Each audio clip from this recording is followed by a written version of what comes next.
Action is indispensable in telling a story. Even in the smallest battles, even in conflicts built entirely around tense verbal exchanges, these clashes lay bare the heart of any story. When written well, a spectacular final confrontation provides the clearest depiction of the core, wider conflict at hand. And I can't think of a better example in all of anime than a wonderful story about some girls and their tanks. Admittedly, it can be difficult to fully elucidate what makes an action scene work. It's not enough for it to be flashy, chaotic, loud. Without a distinct emotional resonance, a thread through which it's tied, your action is left with nothing but apathy. And apathy is boring. This is what makes Girls Und Panzer so special. It never once loses sight of the hopes and feelings that drive every single character forward. In fact, they're omnipresent, riding perpendicular to the central battle from the outset. Amidst all the spectacle, you need that substance to back it up. That beating heart that truly makes that display dramatic and, ultimately, leaves you satisfied at the resolution. You can have the best tank in the world, but if you don't have enough ammunition, well, eventually you'll be firing blanks.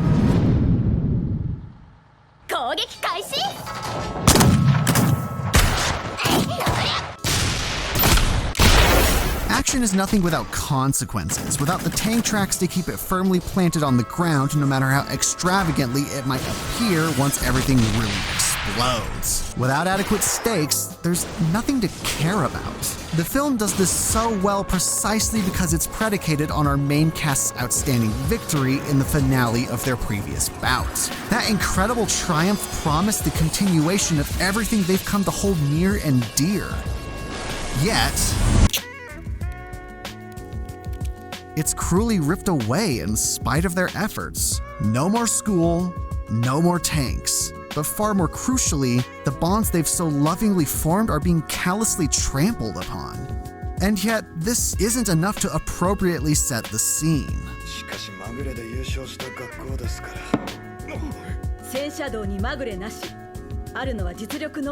Advancing through the animosity of the ministry with a bit of outside help, a contest of astounding difficulty is agreed upon. To earn their school's freedom to exist again, they must first win a match against overwhelming opposition.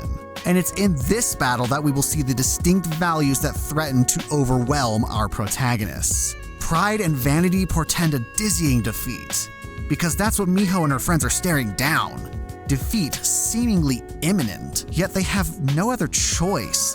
Grind and churn and go out swinging, or resign themselves to annihilation. Incredibly, the playing field is leveled mere moments before everything kicks off, providing a sliver of hope in what otherwise looked like a hopeless situation. Ori are no slouches, yet they've never faced such a test. A clash destined to stretch their teamwork and ingenuity to its limits. However, in the words of Miho,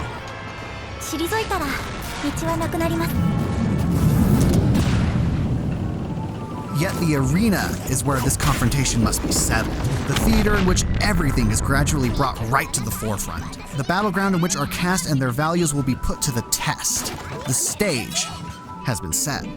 The outset of this battle showcases the gulf between the two sides, as their exceptional opponents outwit and outstrategize our heroines at every turn. Even with the teams recently balanced on paper, it's not enough to overcome the superiority barreling down upon them from every direction. The introduction of inordinate firepower only complicates proceedings further.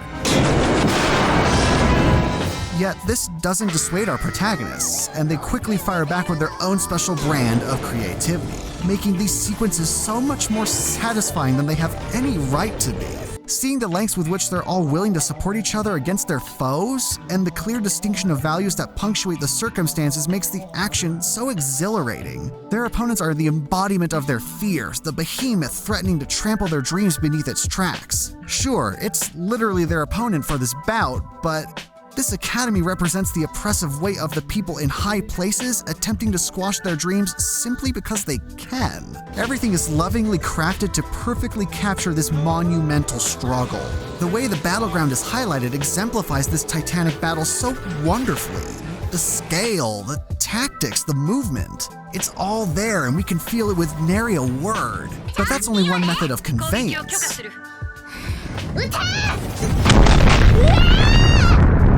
Sound, too, does an immense job. In the span of a few minutes, we understand the full grasp of what our protagonists are up against in their efforts to earn freedom. That is to say, every detail encapsulates the task before them. As the numbers slowly dwindle, so too does the space with which this battle can continue to exist, further enhancing the stress and stakes. With so many obstacles in place, Orai's cleverness in the face of huge adversity brings parity between the two sides. Using the surroundings to their advantage puts them on equal footing in this contest. There's merely a genius final boss standing in their way.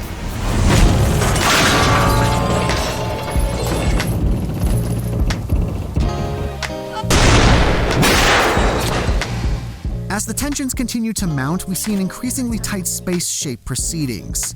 The battle eventually coalesces at the center of the abandoned amusement park. It's the perfect stadium for the ultimate test between these two sides. Devastating exceptional firepower and seemingly superior tactical prowess against brilliant ingenuity and heart. The scene this sets is enough to place your heart firmly in your throat. By the time we reach this ultimate clash, we've endured a relentless 40-minute assault, seamlessly switching from scene to scene until we've entered the final arena, where Miho is placed at the greatest point of tension in the smallest possible space. Palpable, suffocating space. Power and hubris looming large over guts and guile. But which will prove decisive? Who will emerge the victor? Action is so much more than a bit of flashiness flooding your eyeballs. Without that soul securely situated, there's nothing to get invested in. And Und Panzer is nearly unparalleled in its ability to draw you in and never let you go, setting up its core conflict with aplomb and reveling in letting all of that wonderful action feel momentous and engrossing. Action, from the tank shells to the character moments, define each unique personality present in their humane practicality, lasting reality while bristling at unreality. Action, like any other genre, is an art. It needs an ebb and flow, and like anything, there are rules to follow and break. Anyone can make action to watch. The important part is, how do you make action to feel?